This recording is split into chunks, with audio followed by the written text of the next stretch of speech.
Hello, everybody, and welcome to a late night CCA action here, at least over on the East Coast. I'm Nep2ne, and I'm joined by my fellow West Coaster, man of the hour, Sib. How are we doing?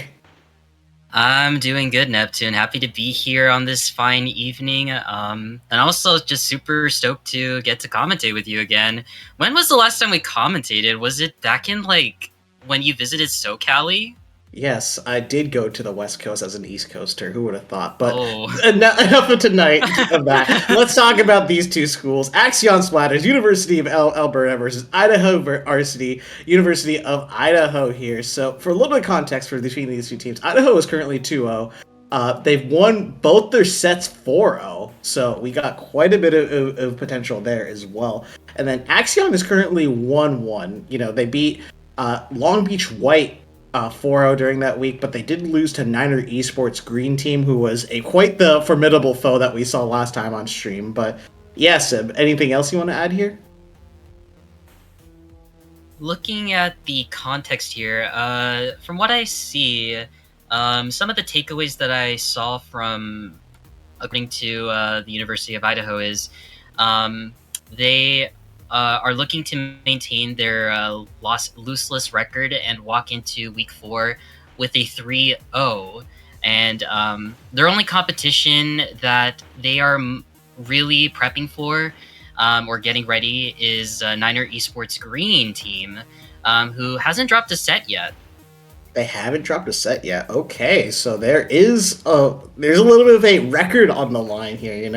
CCA has quite a bit of teams that have been very strong in the past, right? And this could be another one of those stories in the making right here. If you keep your lossless record continuously, you just getting 4-0 after 4-0, right? It's pretty difficult as well, considering like the mastery over each of the different modes, as well as getting to gel with your collegiate team. It's a lot on the plate for both the players and the teams here, but it seems like we'll be getting started here on ship shape. Let's get into this, Sib. First things first, I am noticing quite an unusual comp coming in from, I believe it is Axion? Yeah. Axion has a Kraken shot, which you don't normally see in competitive, and also the custom Explo. Oh yeah, the custom Explo is definitely standing out here. As someone who has been an avid watcher of PSU Blue, seeing it down here as well, just piloted by some other brilliant minds, that's going to be fantastic here. As you can see, it's quite a bit of a scramble for the tower. Two picks for two, as well as a huge pick on the leader as well, and the splashdown coming on the tower, leading to a wipeout here. Huge start for UA. Yeah, a massive start for UA. Looks like they are just taking control of core here. We see the K-Shot just fighting, but unfortunately, though, two of the members from Idaho just dropped and took them out. And they were trying to do something, but unfortunately, though, they were getting stalled out by the Explo. And but unfortunately, though, it wasn't enough to stall out as much time for UA to get a good push going. But I see here that the K-Shot is just in the spawn area of Idaho here, and I think they're still keeping this push alive. Yeah, for sure. A lot of life in this push here, but Dimples from Axion is going to have a response right here with this Decapitator, looking for these crucial picks here to stop the tower right now. But it seems like the snowball is going to continue. I haven't seen many specials come out here right now, but hey, Axion's going to keep trying to fight back here, and unfortunately not going to be able to do so. It's just a little bit too far with the snowball coming from this tower, and there's not much you can do to stop it but spray and pray here, Sib. Yeah, we see that Idaho is really doing their best trying to defend here, but I think they are getting a bit too desperate there and trying to stop the tower, as the members of UA were able to just get a wipeout and also a huge knockout, winning game number 1 of this best of 7 set. So, correct me if I'm wrong here, but I think the colors might have been a little bit reversed here, because I recognize Dimples from Axion Splatters. So I think it was actually Idaho, University of Idaho. Yes, correct me if I'm wrong here, Oh. but that's going to be taking the 1-0 here. You know what? Hey, a little bit of a mishap here, but hey, a story is a story at the end of the day. You know, one team just knocks out, taking that tower bit by bit, slowly engaging the members of Axion Splatters and just being able to capitalize off the snowball that is tower control, Sib. Like, it's just a story through and through. Yeah, exactly. And yeah, like even though uh Idaho was able to take out some of the members along the process, during when Axion was able to get like a huge were able to break the first checkpoint. They just they just weren't having that awareness and keeping out of the flanks like we saw with the Kraken shot. Like they were just immediately like flanking and just catching Idaho off guard. And I think that's what really saved them in keeping this push alive during the first game. But I think it's now time to proceed to the second game. What is it? What is Okay. it? Oh, Clan Blitz Mako Mart. Okay. Oh. Okay. I have opinions, but I'd want to hold them back right now. But so, can you tell me more about Mako Mart Clan Blitz right now and why I think it's a kind of hotly debated map right now, at least between some competitors? Honestly, I was kind of waiting for you to start to pop off with your heated hold arguments. Hold up. But Do you want me? Do you want me to do this, or do you want I to guess do this? I guess like one thing I should mention, the two baskets. They're very close to each other. That's literally all I could say. And yeah, there's always gonna be that constant back and forth happening if we see this happen between both these two teams. But I'll let you do the honor in getting the arc in going on this tangent. Okay. So you mentioned it very similarly. The baskets are very close to each other. So the typical problem with Clan Blitz, like typically seen, is like the baskets like pretty far apart. Like we look at stuff like Museum, we look at stuff like a Barnacle, where the baskets are very, very far apart, right? In Mako Mart, we kind of get them into like not quite kissing range, but like hugging range, you know? They're right, it's literally right there. And there's a lot of different options and abilities to rat around on Mako Mart, you know? This was designed in Splatoon 2, not in Splatoon 3. We have options, we have areas of control in areas we can slip by and be able to flank accordingly. So if there's just one little rat that gets behind you, they're going to score and then follow up accordingly, and then if you lose the mid-fight, well, you're going to be able to go through. And oh my goodness, is that double dapple dualies on University of Idaho here? It looks like it. And you know what? I am kind of digging it, actually. Especially since I have been picking up dapples recently and kind of been enjoying them. So let's see what Idaho has cooking.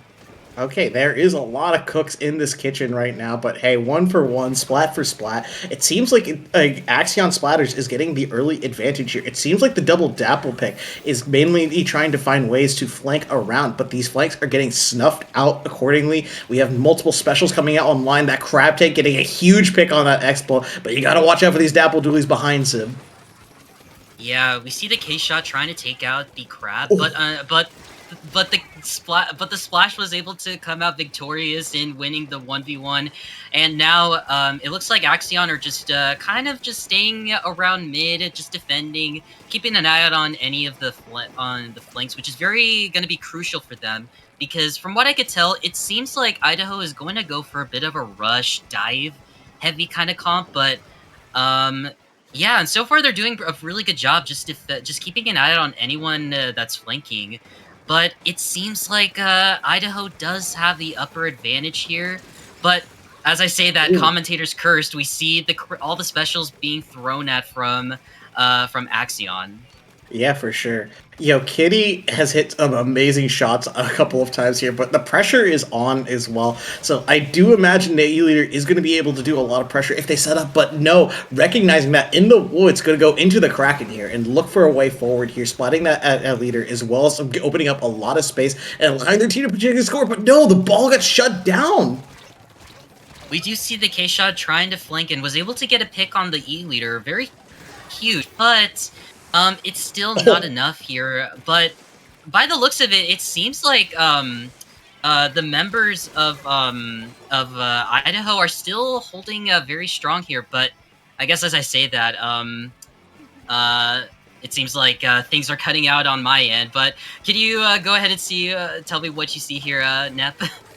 Currently, I'm seeing a PowerPoint presentation. I'm going to be frankly honest, but you know what? I'm still going to talk about the match like how I'm going to see it here as well. There are going to be opportunities back and forth between both these teams here, and I'm surprised no one has scored the basket yet. I could be very much wrong here as we get into further options here, but hey, opportunities are opportunities, and they are a cost with each opportunity. But I imagine what's happening right now is there's a lot of specials being backed back and forth between these two teams, but no one is scoring, which is quite the interesting story when it comes to it here. Yeah, see, I was right. There's a lot of specials being popped, and no one got up past mid, and no one has scored here. You know what? Oh, call me a fortune teller here, Seb. I'm reading the future. You certainly are. And now things are just kind of going back to neutral. What an incredible snipe there coming in from Kitty. Hopefully this does enable the members of Axion to push up. But looking at the clam economy, they do have a lot of clams in their favor, but they're just trying to figure out who they're trying to pass the clams in. But I think they got a little too desperate there in the process, as the members of Idaho were able to get a couple of picks. Can we talk about that decaf trade right there? That felt personal. That felt utterly personal. How often these clams are the clam economy is getting shambled because there's just so many trades there, and that the commentator just highlighted it right there as well. But hey, you know what? Axion going to be able to get the first score of the game right now. Typically, the opposite problem most teams struggle with here. But hey, the first score already happening. Trying to contest this crab tank right here. The double dualies action right here, trying to find a way forward. But hey, 2 picks go down, and now the pity claim is going to be in the favor of University of Idaho. So now there are going to be opportunities here to potentially build a power clam, get a cooler online, and hopefully push. But oh, there's the commentator sim. Let's watch it out.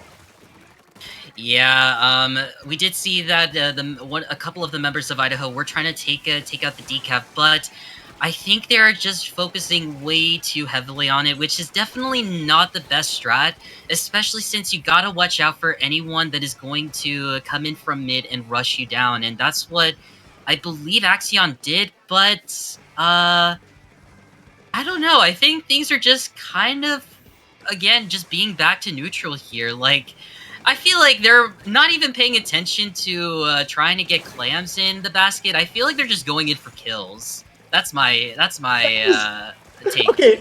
Yeah, you know, I agree with you.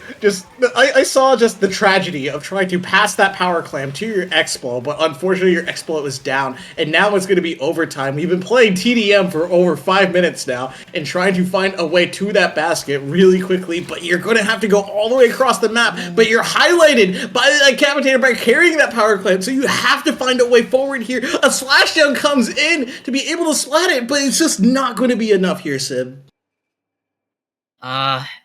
Yeah,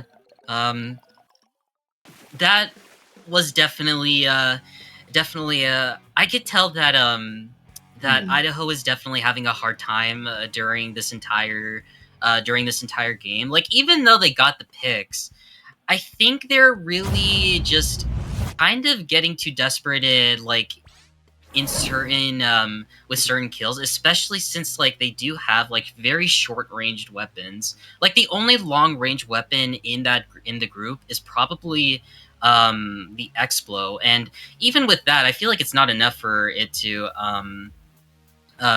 like have like successful pushes in the process. Like they certainly had a good push, but I think they just got too desperate.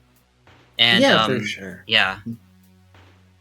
So yeah, this actually marks something pretty important right here as well, because we're talking about a team that was practically flawless, right, coming into this set right here.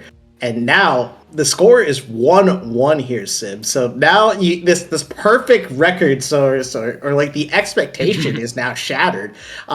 You're gonna have to recognize, like, oh hey, these guys got hands and they're going to punch back and kick back. Like I saw that decapitator, like I think that was Dimples, I believe. Every single opportunity that decapitator jumped in or took a fight, one person was traded out or another person went down. And they just struggled to find a way forward here. And it's a very interesting dynamic because it felt like, even though the baskets were very close because of the map geometry, physically the fights were taking place away from the basket and you just didn't have the economy to be able to score there. So leave it to CCA to give me some of the most interesting matches to watch in all of Splatoon. Yeah, that decaf was definitely just being like a skirmisher in certain scenarios. Like, it's kind of weird for me to say it, especially since like decaf is a slayer, but they can pretty much be like a distraction to the point where like everyone will just look at it and be all like, let's take it out. But it really worked out for the decaf and the members of Axion, because every single member of Idaho was just distracted by I believe by the decaf. So it just really worked out for them, and was able to get a pretty we're able to win by getting in a couple of clams in. I was gonna say like a lead, but I feel like just saying lead doesn't seem right, especially since the lead doesn't seem too. There weren't that many clams in, I feel like. Yeah, for sure. We do have to look towards the next map mode coming up as well. But Mako Mark just kind of showed just a general dynamic with these teams where they feel like they can gain significant advantages over another, but if there's just one person alive or the objective is not accounted for, they're more than willing to play a game of TDM. But I think that might change here with Splatzone's Mahi Mahi Resort. Yeah, and not gonna lie there, I am blasted by a wave of nostalgia here, Nep2ne, because oh wait, no Explo. It looks like they're gonna run. It looks like they're running a backless comp Idaho this time. Yeah, this is definitely something I wasn't expecting here. I was gonna mention something, but I'm just so distracted by the backless comp Idaho's pulling out of their belt. Yeah, for sure. A backless comp is a risky one indeed, especially when you're setting up against a leader here. But hey, we have plenty of options here from Axion to be able to push in. But is that a slider on slider here? Okay, taking that to lunch out immediately, taking out players, going forward here. Just wow, this backless comp is definitely full of surprises. Yeah, honestly though, I'm kind of digging it, despite like some of these unexpected surprises I'm noticing from both of these teams here. But yeah, it looks like Idaho does have the advantage, but as I say that, again, commentators, Chris, what the heck? The members of Axion are able to get the zone, and I think we may see a potential lockout coming in from the as we see with the members of Idaho just dropping in and getting killed in the process. Oh my! What a collat that was! That was a collat, and with a reef slider put on top, those members had no chance of living here. But look at this, the various members are going to be able to be traded out, I believe, with the cooler. So even though they're all Olympic, Kitty getting an insane leader pick, looking for another, unfortunately is forced to back up, but the double reef slider is going to ensure the zone is capped, and University of Idaho is still going to be on top of this one. Oh my god. I'm just losing my mind. But anyways, the zone is kind of going back to neutral here, folks. We see the members we see both these teams just really trying to fight for control of the zone here. But it looks like the members of Idaho do have the slight advantage here. But as I say that, the members of Axion are just able to retake the zone here. And now they're just taking out all of the members of Idaho just jumping in, which is definitely not a smart play, especially since this map is very small. Dude, I need to highlight Dimples on this decapitator one more time here. Just every time I see that sword go swing, swing, it's getting Swing. someone every single time. Exactly. Right? Every single time, Dimples is finding value, especially against this backless comp right here, because the decapitator has some pretty solid matchups, I think, coming into this as well. But look at this. We have a lockout situation here coming from the Dapple Doolies, securing a kill right there, trading 1 for 1. But now we're going to have some aura going on here as well as just a lot of the members of Axion are going to be moving forward to try and see if they can make a difference here and cap this zone, which they will, Sib. Yeah, very great job there coming in from Axion. Like they just wait out for the members of Idaho because I think they finally are getting a good grasp on them on as to how they like to push up to the objective. And now they are just doing like what they started earlier, just doing a lockout here, and time is ticking down, and we're already to 25, less than 25 points as we speak. Less than 25 points, but here comes a Reef Slider. The zone has been hit by another Reef Slider, but this time it stays in the color here. Kitty getting a crucial snipe right here. Kitty going for a clip. We got 1, 2. Yeah! Let's go! Finishing the game with an E-leader snipe right there. Oh man, if that's one way to close out a game, I don't know what else, Sib. That is clearly Axion Splatters throwing some hands, or I guess swinging some swords in this case. Yeah, I couldn't have said it better myself here, Nep2ne. Yeah, like, I gotta say though, like, I know like many people do get excited about like, you know, Division 1 matches and stuff like that, but I don't know, there's some hidden gems in other divisions like happening right now, and I feel like people need to pay close attention to some of the stuff that's happening because my God, were we witnessing quite an explosive party in Mahi? Oh yeah, for sure. And I think like part of that comes down to like partly legacy as well, because a lot of these higher division teams, they've been around for a while. They gradually, built up their reputations right here as well. But that's not to say like other teams haven't built up. Like Axion Splatters have been around for quite a bit of time right here. They always show up on circuit. They always show up on league, and every single time they're on stream, you don't know what you're going to get right here. But clearly tonight is a fun back and forth story as well, because we clearly had the undefeatable team of Idaho Varsity coming up against Axion Splatters, who's currently 1-1. So now we're kind of creating like a bit of a dynamic where like, well, one team can beat this team, but that team can beat the other, and we're kind of getting a circle of what the heck, who can beat each other, and who's really the best team right here. But I love the dynamic here. There seems like to be a consistent back and forth here that came with Clan Blitz as well as Splat Zones as well. I think the backless comp was a great idea, and it just needed a little bit of fine-tuning on the lockout here as well, because Axion Splatters lockouts were absolutely brutal. You have to deal with the leader's line of sight covering so many different areas as well. A decapitator on the sides, a shot waiting for that Zuka, just so much to account for and not enough time. I guess like my tip for I believe Idaho is that if they respect the leader, and if they like keep an eye out of anyone that's gonna drop in like by taking cover, I think that's their key to victory. Like I think they just gotta really play off of those ledges or like off of those covers, respecting like the range of the E leader especially, because yeah, like that's something that they got to keep in mind, especially when using a dive comp. And I feel like they also should just like go in for the kill. Like if they notice something from Axion fumble, like then I think they have to take the opportunity like when they can. So that's my assumption as to what I think Idaho should do. Yeah, for sure. No, I agree with you. I think definitely trying to find ways to displace the leader, as well as like trying to find other ways around the setup that Axion has. Like you have to be willing to trade out some of those weapons there as well.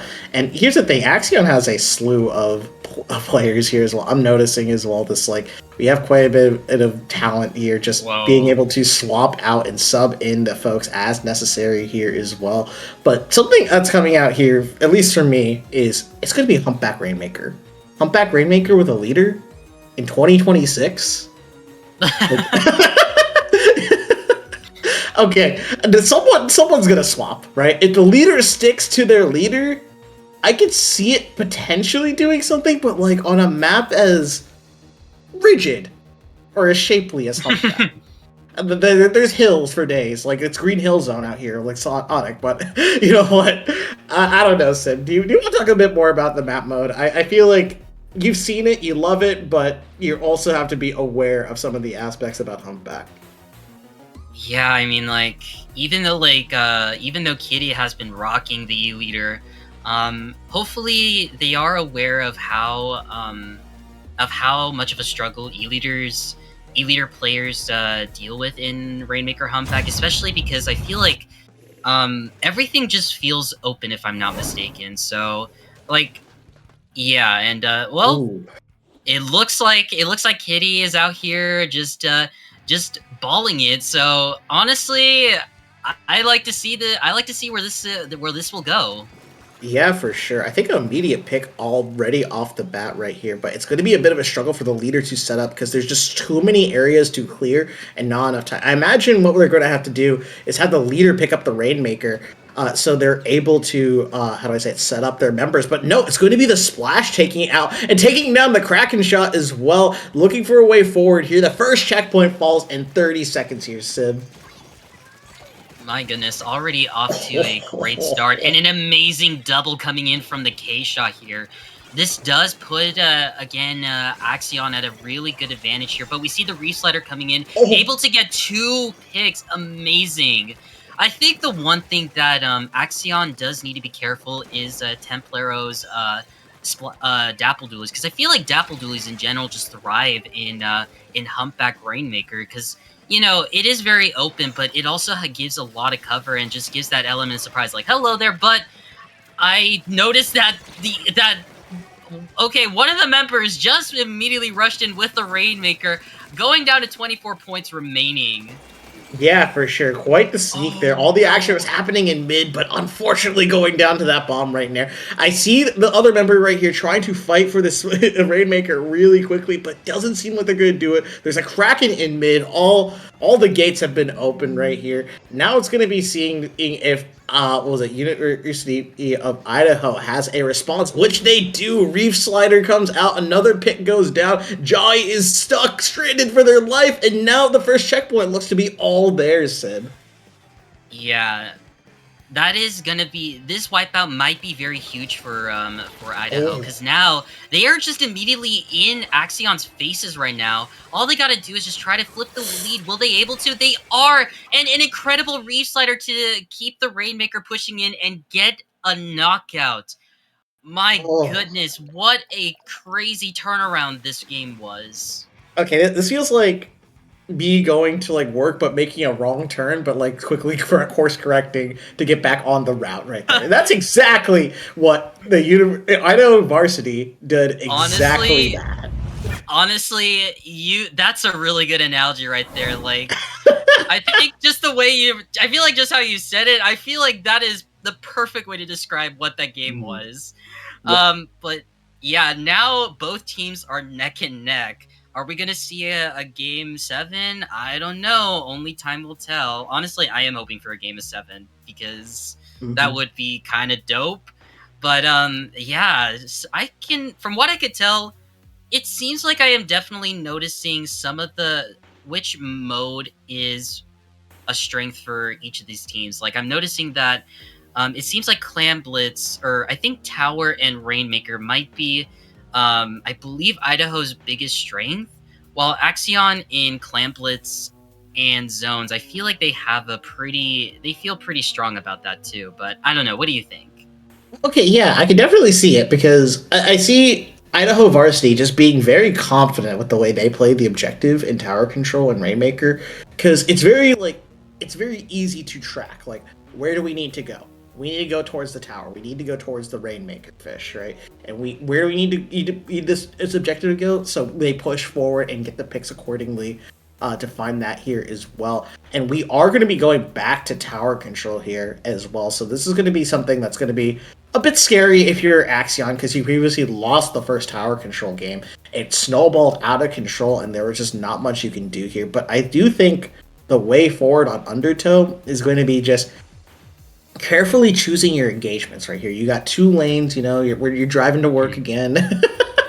Just trying to find a way for forward, and just you got to see which one's clear, which one doesn't have the least amount of traffic, I guess, if we're going to keep with this analogy right here. And you're going to be needing to find ways to find which lane is free, push that one accordingly, and then collapse in from the other side around Spine, which is that middle area of the map that most people are able to play around, Sib. Yeah, and I think from what I could tell, I have a feeling that Kitty might be having a good time. Will have a good time with Undertow Towers, especially since you're only focusing on one objective, and you got plenty of high ground to keep an eye out on the tower when they are in the checkpoint. So I think that is something that Idaho needs to be careful of. Like, even though they did a great job, like in Shipshape Tower, especially with the fact that E-Leader is a good map for it. They do gotta be careful though, because I feel like if Kitty is in really powerful positions, like when taking high ground, it is going to be a really hard time for them to try to push up and try to open up when the opportunity presents itself. So let's see what Idaho can do in order to get a successful push. Okay, yeah. I definitely see where you're coming from and how you want to approach this game here. We're kind of seeing if Kitty, if they stay in for this match right here, which they are, they're already rocking the leader, they're going to have a lot of powerful positions that they can take advantage to just completely delete people off the face of this map here as well. But you know what? It all comes down if those shots hit. There's going to be a lot of pressure put on the leader player, especially when 2 members go down here. Idaho Varsity is already looking for this leader, forcing them to jump out, and look at this positioning here, Sib. Every one of these members are allowed to go forward here and go for this first checkpoint, basically just uncontested.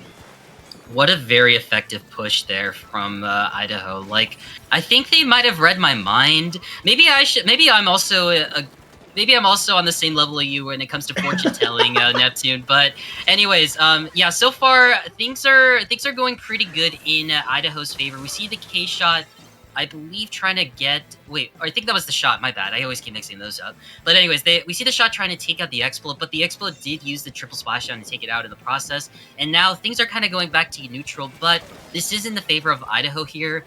We see Templaro trying to make a really aggressive put... Or, I think that was the K shot. My bad. Oh my goodness, I am not paying attention on who's who. But anyways, we see Dimples just out here just taking out 2 members in the process. And now Axion is now on a good advantage right now. Yeah, for sure, but they do have to watch out for the Dapple's flank right here. We see Dimples turning around to see if they can get one of the members here. They do manage to get that splat right there. However, the Dapples is still behind. We have a lot of front pressure, but are we going to be able to do this here? We do see a lead swap going really quickly here. Big Bubbler is online and looking to be popped on that tower, which can give an opportunity, but no, we have a splashdown coming around, as well as beautiful angles being pulled here. Zuka comes out in response, barely being able to live right here. Okay, maybe they're the real fortune tellers if they're able to read the Zuka shot. Oh my goodness. You know, I feel like we felt that feeling whenever we avoid a Zuka shot. So anyways, we see the Resletter coming out from Templaro. They did get taken out by Dimples. And now we see 2 of the members from Axion just trying to flank here, but this Expo is trying to stall out as much time, but we see the shot, able to take it out in the process here, able to get another pick. And will they get another? Oh, well, at least they assisted their teammates, so I think that counts. And now I think things are kind of resuming back to how it started, but this time Axion has the control of the map. Axion has a lot of control, as well as 2 of their members stacked with aura here, so it's going to be even harder to take them down, as they're going to be a lot more mobile here. Strikes do come out here, unfortunately getting blocked by the tower here. A little bit of a smoke screen going on here, just to try and push them back here. Hey, yeah, that's how you do it. Get a pick right there and go forward. 2 down. Hey, this tower creditor is basically uncontested right now, and you're at this final checkpoint. It's going to be Axion going to be making a name for themselves, flipping the script right here, as we thought it was going to be Idaho in control, but no! It's going to be one more attempt right here and stopping the knockout!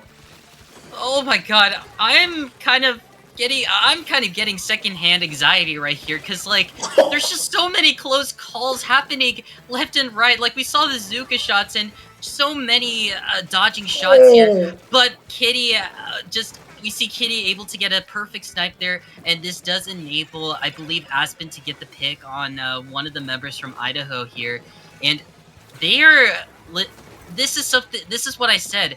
The members of Idaho just got to be careful with Kitty's leader, because, you know, with the amount of like high ground and even like just giving the element of surprise with where they're coming from, they just really got to be careful. And we see Dimples and I believe a Jaw just out here just causing havoc.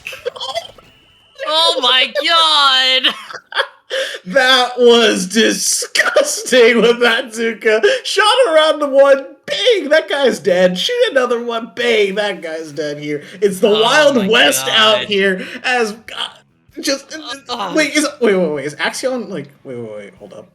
Is it the West Coast or the East Coast? Where is this? The Wild East or the Wild West? I'm not sure, but it's definitely gonna be University.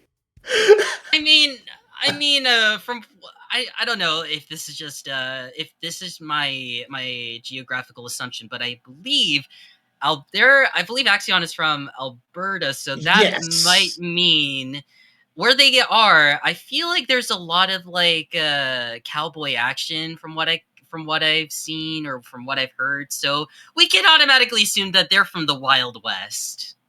This town ain't big enough for me and my Zuka. That's what Johnny basically said. That crazy Zuka was insane. Oh my goodness. I love how Kitty, though, was putting so much pressure on the members that basically, like, if they focus too much on the leader, right, then they forget about the other members, like Dimples right here. They forget about Jolly. They forget about Aspen, who is riding this tower and getting ready for a knockout as well. But no, look at this Zuka shot. Oh my god.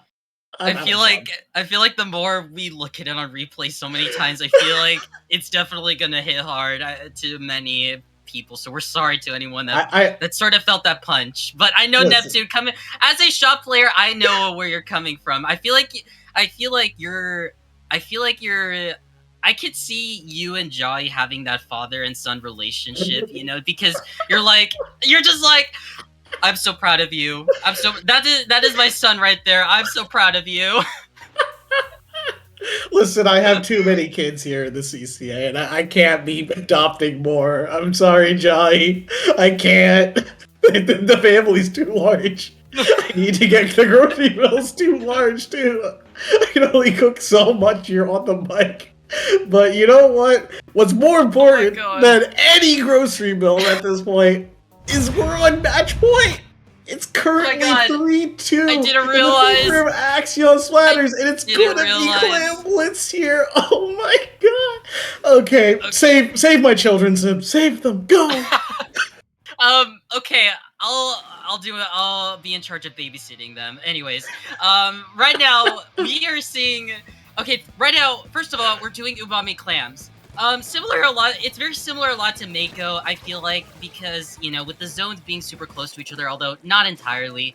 But, anyways, I don't see anything new out of the ordinary, except they swapped the custom Explo to the vanilla Explo, so, we're gonna see how this, affects, but you gotta be careful with the e-leader, because, yeah, they could just, be all like, hello! Hello, surprise! I have a Trizuka right here. I got Speaking one. of which, I'm looking for another one. Jolly doing an absolutely critical job here, finding a way forward for their teammates right here. Shot for shot goes down here, literally and metaphorically speaking here. But looking for ways forward here, it's going to be Axion taking a lot of map control, just looking for a way to get power clamp and be able to push forward. Meanwhile, it's going to be this Dapple Dude who's looking for a way here, but no, gets caught out. 2 members down. There might be a score here, Sib. Ooh. I was gonna say, will Dimples pop out the bubbler? They are. Hopefully this is enough for them to try to go in, but I did notice that that the bubbler did get shredded here, but the members of Axion do get a wipeout, and it's only Jai in the basket area trying to get as many clams in, and they're able to get to 53, which honestly is not a bad push or bad Not lead. not a bad push indeed right here. Over 50 points being scored here is quite a lot here, and now it's going to be putting Idaho Varsity on a little bit of a back foot here. Now they're going to have to be able to scramble on top here, while Axion and Splatters from the University of Alberta are going to be able to find picks and just continuously hold a lot of mid. Getting a wipeout here, wow, okay, a lot of people are in this driver's seat and certainly going to be the ones in Alberta. Yeah, right now we see them trying to get position set up. From what I could tell, I think Aspen wanted to get a good grab in, but I think they got taken out by the Explo here. Very good job there from them. And now, I think this will be the end of the push for Axion now. And now all Idaho's got to do is they gotta try their best to take control of mid and have so many clams in their pockets right now, but it seems like Dimples is just out here just causing so much havoc here, and same with Joey. This is what's happening again in Oh, Undertow, but it looks like both of them did get taken out, and now Temploro trying to rush in, able to take out Kitty. Very huge. They no, got no, oh no! no! I saw it from No! the. I saw that one coming. It's like that's the decaf Uh, jump. The decaf is gonna come in. It's gonna swing in and trade one for one. So even when the Dapples is doing a crazy job and getting all these beautiful picks right here, it just seems like we get set back to square one over and over again. And it's always a new threat from Axion. One time it's the leader, other times it's Aspen with a burst bomb. It's just going to be a constant bloodbath in mid here. 2 minutes on the clock. 14 remaining here. Idaho needs an answer right now, Sib. They certainly do, especially with only less than 1 minute and 45 seconds remaining here. But I do notice that the members of Axion are falling back very slightly here. I think they kind of gave up a bit of mid too early here, because now this does work out. But we see Aspen trying to paint up for the crowd, and they got shut down by, I believe, Templaro. But we see the whole, oh my god, Kitty out here just being a wall themselves, able to get not a third pick in a row. Oh my god, what a good time they're having. Oh my goodness, these E-liter shots are going absolutely insane here, and Jolly's going to capitalize off the space bought by that leader, trying to get the pick with the Zuka right there, a little bit overzealous right now, but hey, now we have just two power clams here, but with these two power clams, they know where you're coming from, and they're going to get shut down. Dimples does manage to get a trade for trade, but you cannot be trading in this situation right here. You are down a deficit, and you need a Hail Mary of a play to go from one side of the map and score so many clams. You can't afford to be going down like this, but it all starts with these picks, and maybe missiles might be lead to something here, Sib. Yeah, 30 seconds in and already 30 seconds left, and already two members are going down. Make that 3 and now 4. Now a wipeout in Axion's favor. All they got to do is just get a couple of more clans in order to get the knockout. Is that enough? We're just waiting. There we go. You can't score, unfortunately, when you're in a crab tank, but you're just kind of sitting there, just kind of celebrating at that rate. I don't know how else to say it right there. Just, Yeah. you got a crab tank, a big bubbler, and a near wipeout at the end of that game right there. Axion wanted to put a pin in it and just call it a day. They're done tonight. 4-2 immediately. Just mind blown just how quickly they reversed those map modes just so quickly. Yeah. I think it's like what I mentioned earlier in Mahi Zones. Like, they just had a good grasp on what Idaho's trying to do here, and I think it, like, the amount of paying attention that they did just really worked out for them, and now they're able just get not only to win not only win this set, but from what I could tell, it seems they're already uh I think I might be. I don't know how many there are right now. Can you tell me? I think they're like 2-1 in their record. I might be mistaken. Believe it's going to be a 2-1 in this record. So now we're kind of creating a little bit of a half triangle, I guess, in this ring. I don't know who else. I guess Niner Esports are there. They currently got a 4-0 over Axion Splatters. Axion Splatters beats Idaho, and Idaho has managed to beat the other teams in their group as well. So we're going to be having a little bit of that triangle, I guess. I guess this is like a weapon triangle, a rock, paper, scissors, however you want to call it here. It's going to be a little bit of a interesting, how do I say, prospect here for Axion Splatters here. But hey, both these teams are in really good spots right now. It's 2-1 for both of these teams is still a very prospect to be able to make playoffs for this season here as well. And I believe we're trying to see if we can get some representatives here for an interview. But Sib, please walk me through just like how that Clan Blitz game just came into control of Axion Splatters just so dominantly, and how that they were able to perform that off. What I could tell, actually, before I start, I do want to highlight. I know you talked about the Dimples getting the Templaro during that jump. Mm-hmm. That I felt hurt. I felt hurt during that, especially as a dualies player. I felt hurt. I felt like I was stabbed in the stomach, like insanely. But anyways, I think they just really just. Like I said, they got a good grasp of Idaho throughout the entire set, and also I think they really just play out of their range a lot, and I feel like I feel like what they also noticed is that two members would just rush in despite them having short range. They also tend to just rush in without working off the angles a little bit. So I think they kind of noticed that and just really penalized that, really just punished them as their advantage. And I think that's what led them in that successful victory here. And also just keeping an eye out on. I think the decaf was also Dimples was just out here being a skirmisher, like I mentioned earlier. Like they were just getting the best of both worlds with their roles, and just every single little thing that put Axion Splatters on top. Yeah, for sure. It's definitely the micro advantages that all added up and snowballed. But it seems like we have a few representatives from Axion Splatters or the University of Alberta here as well. So I guess we can begin the interview portion coming up here. We got to welcome in, I believe, Dimples as well as Jub as well. So wow, two representatives from these here. Yep, we see them here joining in. Welcome on in, Dimples and Luigi Board. Or I guess Jub, was that your splash tag? Oh yeah, Jub in Splatoon. Yes, correct. Perfect. Yes, okay. Welcome on in, you guys. First of all, congratulations on your victory here. How are you guys feeling right now?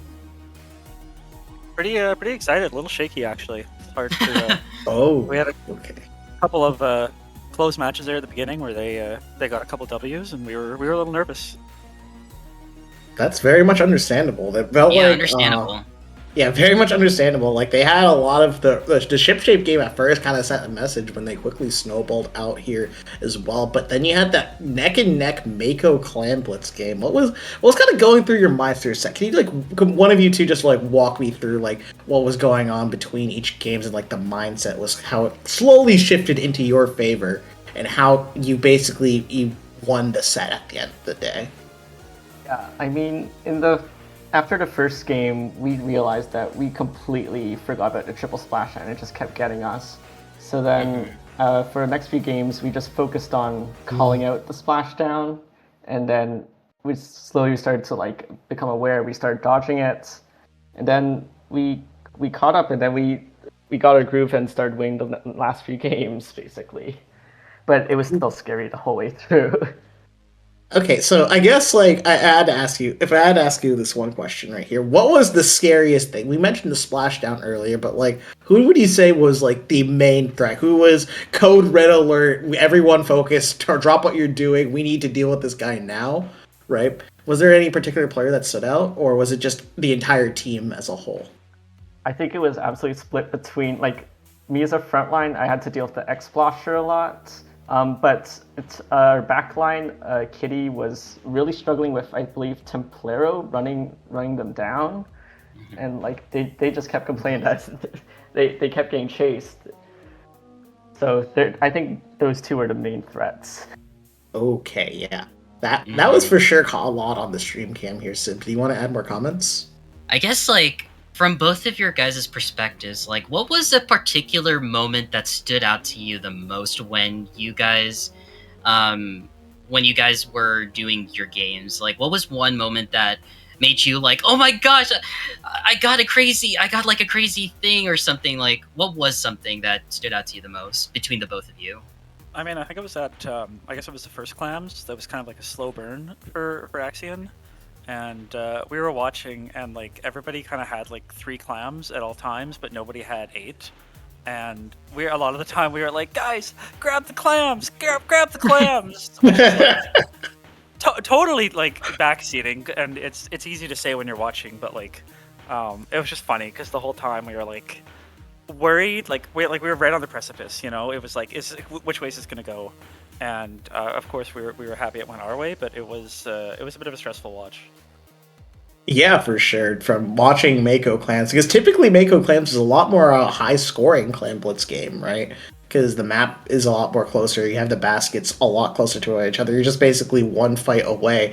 However, a lot of the fights result in the fact that the clam economy is in shambles. You couldn't get the power clam formed, as well as getting it close to the basket without being hosed down by one of the members. So that was just absolute insane. You had to deal with 2 Dapple duels. If one Dapple was giving you trouble throughout that set, especially for a E-leader player, then 2 was quite chaotic, what I can tell. Let's see here. I have another question here. How every time Kitty got a snipe, was there any like call-outs or anything in the call that was like really notable? Because I saw Kitty hit basically back-to-back shots during plenty of the games right here, and I'm over here losing my mind right here, just like, oh my god, this leader is going absolutely insane, right? Was there anything similar happening to that in the VC? Because I normally, when I see a teammate pop off like that, I just can't help but get excited. Yeah, same here. Car just kind of goes burr a lot of the time, and we've gotten kind of used to them freaking destroying people with this leader. Yeah, I mean, like, they're used to getting a bunch of 4Ks with leader, but they did hit one shot, which they claim was the best shot of their career. So I gotta watch that back. Which game was that? Which game? It was the Mahi Mahi game. Oh, I remember that one. Yes, same here. Yes. I think I know the one that they're talking about. Same here. That's what that one's going in the scrapbook, free of charge. No extra things on top of it right there. But yeah, but that's kind of funny to think about, like a leader player that's just so used to hitting their shots that, like, man, it's just another day at the gym. It's just another day on Splatoon. I can just hit triples back to back, pow, pow, pow, pow, pow, and just not get like super excited over it, but just be like, oh yeah, this is what I'm expected. Yeah. Absolutely insane there. I did have one more question for you, Dimples, because I saw you running it down with the decapitator multiple times. Every single situation, it felt like there was a trade or you took one down and then another one with you. And it just felt like there was a lot of pressure on you to be able to play around that. Can you give me a little bit of that perspective going around that? Well, I think this is the first season where I've actually mained decaf. Last seasons I was more of a pro player support. But I picked it up because our team needed some aggro, and then as sort of just after burying myself in X-rank solo queue, I sort of got the whole W mindset, and I just run it down and I somehow get the kills. But it is stressful when you run it down and you just end up dying 3 times in a row. But I know I got my teammates to support me. For sure. No, go ahead, Sib. Sorry, you want to say? I was gonna say I saw you and I believe Jaw and I believe Aspen just both of them like helping you out in the process while you were just like trying to push up a little bit, and yeah, like those are just incredible that's just incredible teamwork that you three have going on together, and I'm just honestly like it honestly just makes us very excited to see that stuff happening. And speaking of, I do have another question for you guys. As you proceed into week 4 and week 5, the final 2 weeks, with do you all know who you will be facing in these next 2 weeks? And if so, do you feel confident that you will be able to do you feel confident about enough to I guess in taking out those teams, especially was this like your harder match and like there's just a lot of like stuff that I'm asking, but I want to know do you feel confident in these next couple of weeks with the teams you'll be fighting? I mean, I just took a look ahead at our schedule here for you, and we've got UKansas and PSU little buddies that we have yet to face. So it's hard to say. We don't know a lot about them yet. We usually try and find out something about our opponents before we go in. We describe it as paragliding into like their like enemy base and try to gain some. Doing a little scout intel. Honestly, honestly, I like how you describe it. Just paragliding, like just get a good idea, maybe even during the games, and just work your way around it, and just hope for the best. Like I like that idea. I like that. What about you, Nick? Practice against whoever we're facing beforehand. Like we practiced against Idaho today, and I think that's kind of a good chance to do a vibe check and see what's going to be what for the match. Okay. We didn't practice against them. We just happened to run into them in open, okay? Oh, really? All right. Oh. Yes. Oh, man. Hi. What's up, man? I thought you were going to be here at CCA. We're here early in Hierarchy Open. Okay, you know what? That's always fun to see that dynamic going through. Because, like, a little bit, I was like, I had a few eyebrows. Like, wait a minute. Why are you scrimming before, like... Yeah, I was so confused. Yeah, yeah. That was really fun here, but it seems like we had a lot of time invested in this set here. Thank you guys so much for taking the time out of your day to answer these questions, allowing us to pick your brains, really figure out what made Axion Splatters so successful tonight in particular with these just amazing plays back to back. The future is looking bright for you all, so thank you.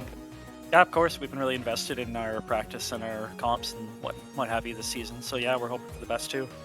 Yeah, I hope to see you in playoffs, maybe? Well, we'll see. We'll see. Okay, we'll see. Sure. Again, congratulations, you guys. Congratulations once again. Thanks feel so free much. to head on out here as we wrap up the stream here because me and Sib need to plug ourselves and find a way to wrap it up here. So, Sib, where can the fine people of twitch.tv find you outside of this little box that is the CCA stream? Well, for starters, there's my Blue Sky underneath my name. So if you want to follow me on Blue Sky, right there, yeah, right, that dude. Okay, right I'm not gonna do that. Yeah. I don't know. Yeah. So my Blue Sky is right there, and you can also follow me on Twitch. All at Sibirrino. I also now have a YouTube channel, so if you want to see me post content, I just recently uploaded my Ludi matches with my team, and if you want to see me and my team doing Ludi, you can also follow us at Appreciation Collective. But what about you, Nep2ne? Where can the sweet little goobers in chat find you? Well, the goobers specifically, just the goobers, okay? If you're not a goober, I don't want you, okay? I'm kidding. You can find me at Nep2ne-TV here on Blue Sky. I don't post that often, but I do try to go to some LAN events. I'm particularly looking to go to Big Dapple in New York, Brooklyn as well, and attend New England here in Boston, Massachusetts. So if you are going to any of those, come say hi. I will be there handing out stickers and asking for signatures, as I love interacting with this community, especially at LAN events here. But that's going to be it for me here. Got to give a shout out to our producer OmaZen here, doing a fantastic job with the spec cam and making the stream run. Yeah, let's go, Oma! Woo! All right. Decaf goat. Decaf go right there, both in the game and both on the spec cam. You never see it coming here, but you know what? Thank you all so much for such a wonderful cast tonight. Couldn't have done it without you, Sib. Couldn't have done it without you, OmaZen. Couldn't have done it without the players here. Just a fantastic. Thank you so much, Nep. Thank you all, and we'll see you all tomorrow night for some more CCA action. Take it easy. Good time zone, everybody.